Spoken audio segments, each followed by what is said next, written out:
I'll tell you a wild tour story. I remember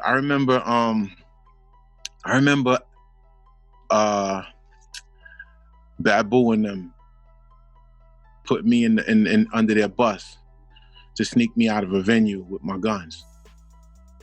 Yeah, because the Jakes was looking for me, and I needed Dilated. Dilated they saved me from going to prison, because I was on the road with hammers, you know, because we were going into these cities, and I was prepared for, it was a lot of, that's when gang activity was really, really heavy. So it was cats showing up, and I wasn't gonna be on the road, you know, out of town, out of bounds, you know what I mean? And somebody dropped a dime on me, and they was looking for me in one of these cities we was in, and Dilated Peoples, I didn't want them to put me on their bus, but they put me in the luggage compartment, and I hid in the luggage compartment with a bag of my hammers.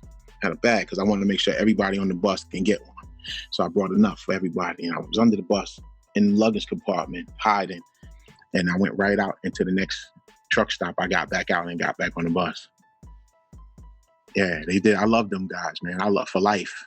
Anything ever that I could do for them, they don't have to ever ask, because that was a move that when I went to some other cats that remain nameless, they were scared to put me on the bus. Oh, you know, these are tough guys. Oh no, we've got weed on the bus, and we didn't want to get you arrested by the police. We didn't want to get you. They had 100,000 fucking excuses why they couldn't let me ride in the luggage compartment to get out. But these dudes who everybody see as just regular hip hop heads, they ain't no street guys from the perception that people have. You know what I'm saying? They was like, yeah, oh yeah, bump man, go ahead. I was under that motherfucker, curled up under bags and shit. And they got me out, man, and I kept it moving, and I'm forever grateful for that. You know what I mean? Because, you know, I wasn't out there with them hammers trying to do anything other than make sure that we had protection for ourselves. Because on these hip hop tours, you bring your security with you, and even our security needed that. You know what I'm saying? And they're not so-called security; these are our brothers. Like, I'm from the era when your homeboy was your bodyguard. You know what I'm saying? We not like these fancy pants ass motherfuckers out here now with all these elaborate security teams that they pay their label spending millions of dollars a year protecting them and shit like that. My boys was my bodyguards, and we was each other's bodyguards. We was like that's where the family structure comes in when you on that tour. You know what I'm saying? Guru eating people's shit when they sleep, and you know, Premier is in the booth with his headphones on, and people walking by, and he's sticking his foot out trying to trip you and shit like that. And me and Lays and Big Shug and Fox from MOP and Billy, you know, playing cards or playing dice, and Gordon and Lil Fame in the back blasting unreleased MOP records. Come on, man. Nobody on that bus was assigned security. But I jumped into many situations that Guru was in, or anybody was in. That's what you do when you're a family on a tour. So I brought that work out there, you know, and I never talk about stuff like this because I'm not proud of that. You know what I'm saying? I'm more proud to be able to say that we survived it. You know what I mean? I don't never want to sound like I'm talking because I'm proud of trying to make it seem like I'm some kind of, you know, super guy or something like that. But I needed to get away from that because somebody dropped a dime on me that I had that bag. So when Dilated Peoples say, yo, man, I went to them second. I didn't even go to them first. I went to them second because I got turned down the first time. And I was like, yo, word? You ain't gonna let me? He's like, no. So I was like, all right, fuck it. So I said, come on, man. I was coming down the thing, man. That's when I met Alchemist, because Alchemist gave me a cassette with all of the stuff that I used for Industry Shakedown that he did was on that cassette. I still got that cassette somewhere. Alchemist gave me a cassette and said, yo, man, I'm just trying to get on.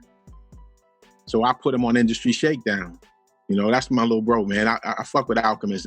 But Dilated Peoples, man, listen, bro. I don't even want, there's no conversation when it comes to them, when it comes to me and them. And then you think about it, you in somebody else's city and the security is from that city. So, you know, they probably more familiar with them with the opposition than with you. So it's not more, and you can't isolate yourself and not meet people. You know what I'm saying? Like, yo, I ain't gonna lie. We went to Chicago, man. Chicago showed us so much love. We was at George. This when George's was out, and people would go to George's, man. And that shit was so fucking amazing, man, to be able to go to George's and real hood dudes would show up, man, and show us love. It was like, yo, man, that shit you said on Militia, that shit you said on Hard to Earn, or wah. And all of that shit was beautiful. But you still dealing with the element, because it's gonna be somebody. But what's beautiful is Chicago made sure it didn't go down. Chicago made sure, nah, this gangsta, my nigga, you ain't violating. Yo, let me tell you how far I go back with it. Rest in peace to Pink House.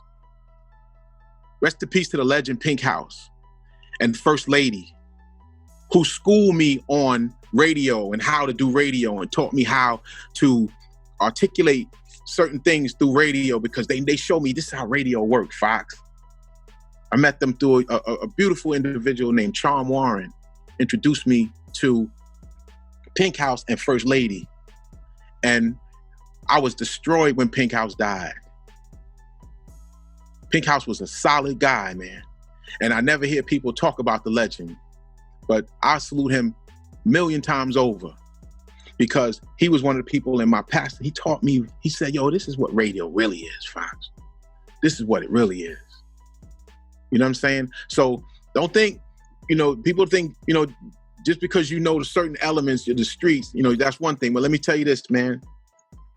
I don't care how many guns you shoot. I don't care how many people you knocked out. I don't care how many women you got. I don't care about none of that shit. When you get on that stage, the only thing that matters is if you got bars. And the longest walk you'll ever take is from the stage to the dressing room after your show was whack as shit. All right? So remember that. Remember that on the way out the door. Remember that shit, all right?